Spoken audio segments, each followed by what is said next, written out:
வணக்கம். திருமணத்தை பத்தி, ஜாதி மரத்தை பத்தி, சடங்குகளை பத்தி எல்லாம் என்னோட மக ஒரு இன்டர்வியூ கொடுத்திருக்காங்க. அதை பத்தி சில பேர் ஆதரவா கருத்து தெரிவிச்சிருக்காங்க, சில பேர் எதிர்ப்பா கருத்து தெரிவிச்சிருக்காங்க. எங்கிட்ட அதை பத்தி கருத்து கேட்டாங்க. நான் ஒரு ப்ரௌட் பெரியாரிஸ்ட். எனக்கு இந்த ஜாதி மதம் இந்த சடங்கு இதுல எல்லாம் எனக்கு உடன்பாடே இல்லை. அதே மாதிரி திருமணம் குறித்து எங்கிட்ட கேட்டாங்க. திருமணம் அப்படிங்கிறது ஒரு கட்டாயம் இல்லை, அது தனிநபர் விருப்பத்தை சார்ந்த விஷயம். திருமணம் செய்யறதாட்டும் ஒத்து வராட்டி டைவர்ஸ் பண்றதா இருந்தாலும் சரி, இல்ல தனியாவே வாழ்ந்துட்டு இருந்தாலும் சரி, திருமணம் இல்லாமயே நமக்கு ஒரு குழந்தை வேணும்னு ஆசைப்பட்டாலும் கூட இன்னைக்கு இருக்கிற மெடிக்கல் பெசிலிட்டியில, மருத்துவத்துறையில் இருக்கிற இன்னைக்கு இருக்கிற டெவலப்மெண்ட்ல அதுக்கான வாய்ப்புகள் இருக்குது. அது சரியா அமையலாம், சரியா அமையாமலும் போலாம், பட் அதுக்கான வாய்ப்பு இருக்குது.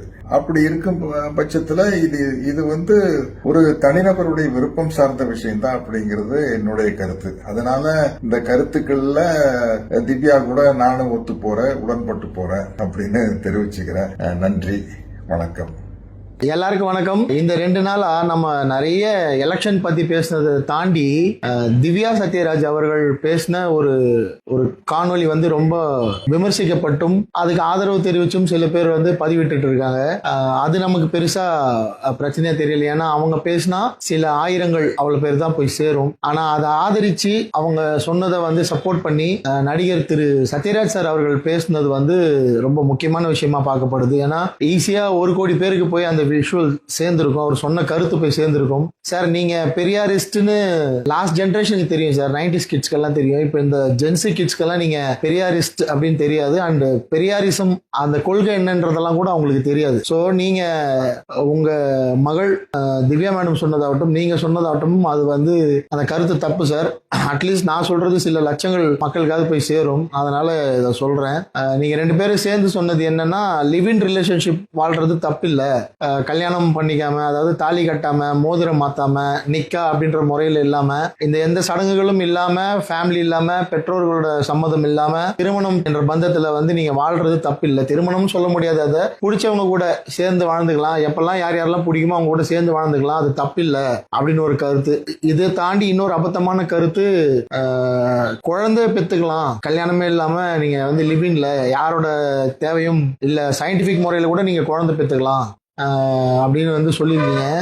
லீகலைஸ்டு முறைப்படி இல்லாம குழந்தை பெத்துக்கிறதுக்கு உங்களை மாதிரி ஆட்களால முடியும். ஏன்னா குறைஞ்சது பேங்க் பேலன்ஸாவே உங்ககிட்ட மினிமம் பேங்க் பேலன்ஸாவே ஒரு 25 crores இருக்கும், உங்களுக்கான சொத்து வளங்கள் இருக்கும், நிறைய இருக்கும். அதனால ஒரு குழந்தைய பெத்து நீங்க யாரோட ஆதரவும் இல்லாம, எந்த சப்போர்ட் இல்லாம ஒரு 3 மேடு 4 மேடு வச்சு நீங்க வளர்த்துருவீங்க குழந்தைய.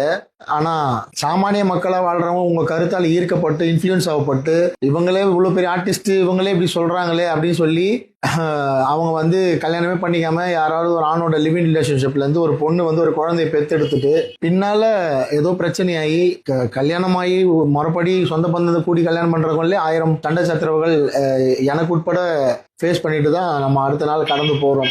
அப்படி இருக்க சூழல்ல நீங்க எந்த பாண்டிங்ல இல்லாம, எந்த பந்தமும் இல்லாம, வெறும் பிடிச்சிருக்குன்னு வாழ்ந்துட்டு நீங்க ஒரு புள்ள பெத்துக்கிட்டு அவர் விட்டுட்டு போயிட்டாருன்னா அந்த குழந்தைய யார் பாத்துக்கிறது? அந்த ஆண்மகன் கொண்டு போய் வச்சுப்பானா? இது சமுதாயத்துல சாத்தியமா? பாதிக்கப்பட போறது யாரு? அந்த பொண்ணு தான்.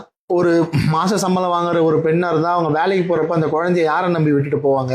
ஒரே ஒரு மாச சம்பளத்தை வச்சுட்டு ஒரு சிங்கிள் பேரண்ட் இப்ப நீங்க வாழ்ந்துட்டு இருக்கவங்க கிட்ட கேளுங்க, அது எவ்வளவு கஷ்டன்றது அவங்களுக்கு புரியும். ஏதோ ஒரு சூழல்ல அவங்க டிவோர்ஸ்டா இருப்பாங்க, இல்லைன்னா ஏதோ ஒரு சூழல்ல அவங்க ஹஸ்பண்ட் தவறி இருப்பாரு.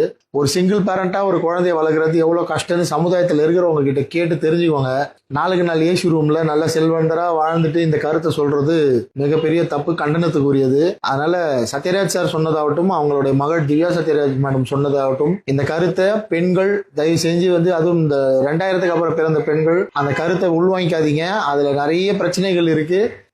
ஒருவேளை உங்களுக்கு அப்படி ஒரு எண்ணம் இது சரின்னு தோணுச்சுன்னா தயவு செய்து உங்க சொந்தக்காரங்கிட்டயோ உங்க வெல்விஷர் கிட்டயோ இல்லைன்னா ஒரு நல்ல டாக்டர் கிட்டயோ கன்சல்ட் பண்ணிட்டு, நான் இப்படி ஒரு முடிவு எடுக்கலாமா, நான் ஒரு சிங்கிள் பேரண்டா யாரோட சப்போர்ட் இல்லாம குழந்தைய பெத்துக்கிட்டு வளர்க்கலாமா, என்னால முடியுமான்னு செக் பண்ணிக்கோங்க. ஏன்னா இது ஒரு குழந்தையோட எதிர்காலம் சம்பந்தப்பட்ட விஷயம். இது கலாச்சாரமோ பண்பாடு அதெல்லாம் தாண்டி ஒரு குழந்தையோட எதிர்காலம் சம்பந்தப்பட்ட விஷயம். ஸோ இதை சினிமாவில் வேற யாரும் எதிர்த்து பேச மாட்டாங்க, நல்லா தெரியும். அதனால சில லட்சம் மக்களுக்காவது இது போய் சேரட்டும்னு நான் சொல்றேன். இந்த வார்த்தையால, இந்த விஷயத்தால, இந்த கான்டென்ட்டால இந்த ஜென்சி கிட்ஸ் தயவு செய்து இன்ஃப்ளூயன்ஸ் ஆகாதீங்க.